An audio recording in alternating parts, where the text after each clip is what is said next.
Welcome to Penrose Learning, where we make understanding easy.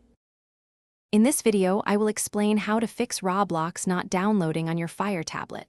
First, always verify your Wi-Fi connection is stable and strong, perhaps on a 5 GHz network if available. Next, check your device's battery level. It should be at least 50% to prevent interruptions during large downloads. A simple device reboot can often resolve temporary glitches, so power off your tablet for about 30 seconds before turning it back on. These initial steps often clear up common download issues. Now, let's clear the Amazon App Store's cache. This removes temporary files that might interfere with downloads. Go to Settings, then Apps and Notifications, find the App Store, and select Clear Cache. Additionally, insufficient storage is a common culprit. Roblox requires significant space, so ensure you have at least 1 GB of free storage.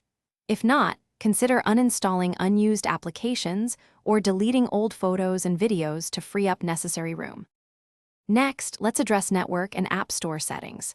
Try resetting your home router. Simply unplug it for about 30 seconds, then plug it back in. This often refreshes your connection. If you use a VPN or an ad blocker, temporarily disable it, as these can sometimes interfere with app downloads. Also, ensure your Fire tablet's operating system is up to date. Outdated software can cause compatibility issues with new applications. Always keep your device updated for optimal performance. If previous steps haven't worked, consider a clean reinstallation. Completely uninstall any partial Roblox files or the existing app, then attempt to download it again from the Amazon App Store. It's also vital to check parental control settings on your Fire tablet. Sometimes age restrictions prevent certain app installations, so adjust these as needed. Lastly, verify your Amazon account has a valid payment method on file, even for free downloads, as this can sometimes cause unexpected holdups. Thanks for watching. If this was helpful, leave a like and consider subscribing. See you next time.